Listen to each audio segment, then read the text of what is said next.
xoài xoài xoài xoài này xoài xoài gì mà xoài. ngoài kia có xoài chín nữa nhưng mà ăn thử xoài xanh là thế nào nhá. Xoài này chấm xoài xanh chấm ớt nhỉ.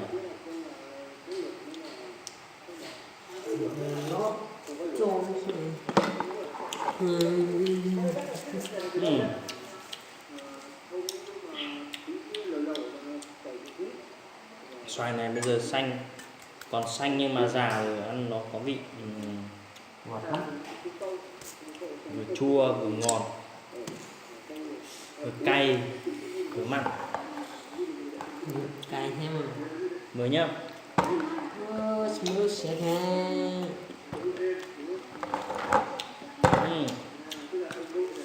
Quả chín ở ngoài rồi.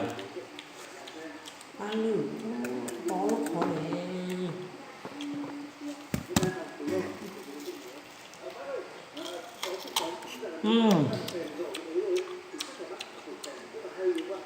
Này dai quá.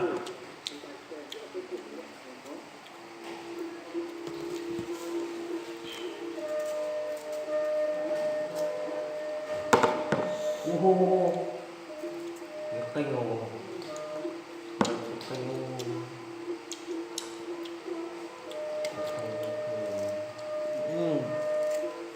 Hô, ta. Nó là thiết chốt tao nó là Vừa ăn xoài vừa xem phim. Thuộc khen nhá. Múa khen của người Mông đây. đẹp trai chưa?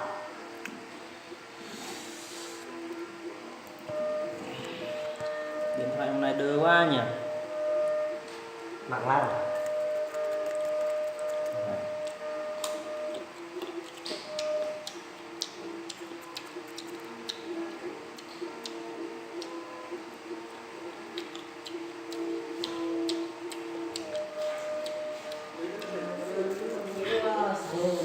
Gì? Đừng vậy mà. Nó xì lòng. Xì là tan lưu. Đéo lấy quả chín cho tao ăn.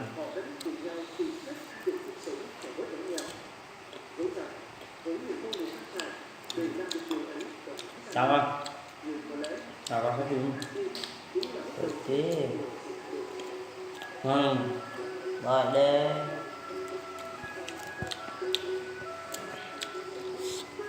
Còn đứa nào xem không? Mà quay video đấy phải phát chi tiết. Phát chi tiết lên. Mày xoay này lên.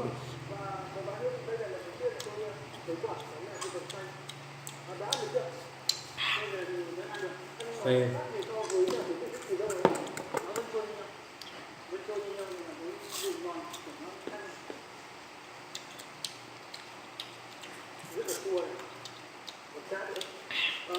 Ăn xong cái này không? Thì còn xem bóng đá.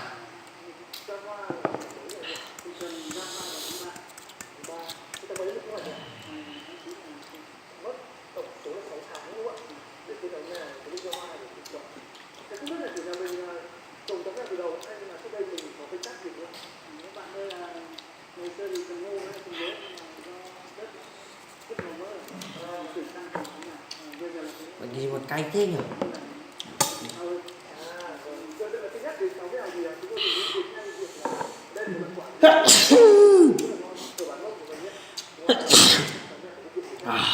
Sốc cay đấy. Cắt xì hơi. Vừa ra vườn nhặt quả ớt tươi về.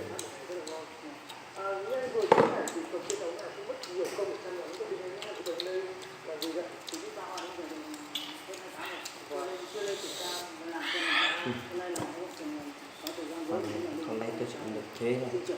Nào. Chua. Đủ. Cay quá.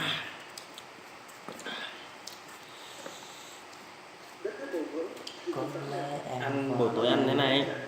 Người ta dừng sáng mai đi xả ấy.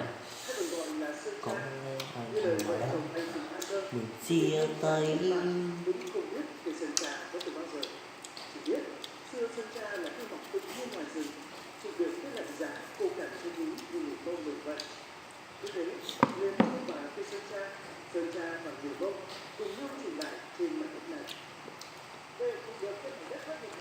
Ừ. Kết quả rồi, chuẩn bị khai quả cái khay rồi, nay được về nhà. Khai quả của vườn ngon quá. Trời ơi vậy.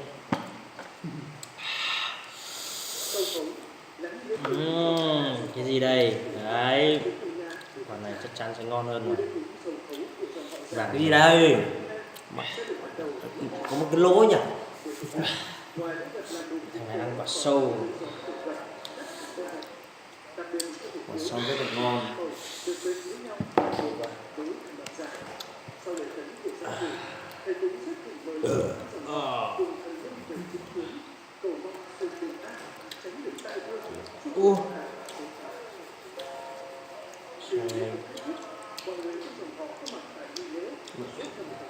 Ăn ngon nhiều ngon thật.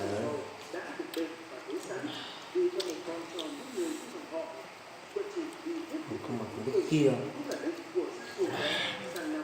Mới nhá.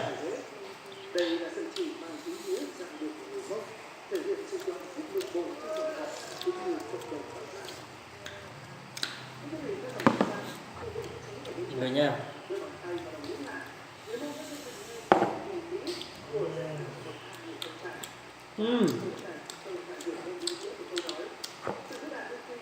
À, tôi thừa nhận rồi, một căn chạy không phải là đứa tôi bị ảnh cái đi. Ngon lắm, thơm và dai.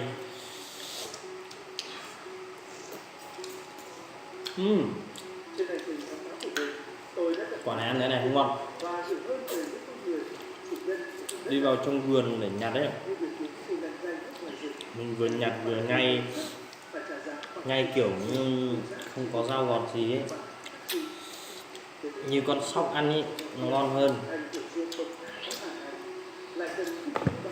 Hôm nào làm video mới nhá, về nhà hôm nay kia về bảng, lên bảng xong rồi làm trên đấy. Tôi biết rồi. YouTube chứ gì. Thôi không ăn nữa. Ta sẽ Ăn đi, ăn xong sáng mai đi xả sướng lắm á. đi xả sướng gì. Sao mà đi xả sao mẹ? Chỉ có tu prệt pháp. Mày vệ sinh nhé. Mày còn mua nữa. Ăn hết mấy quả rồi chưa? Hôm nay 3 thằng điên đều mặc áo đỏ đấy. Thằng nào à? Kia xem phim.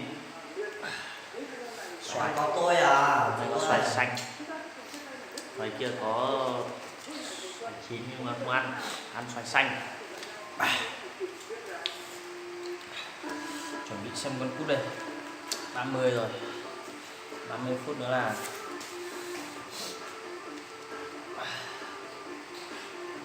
cay quá. Thế nhá, cảm ơn mọi người video sau nhé.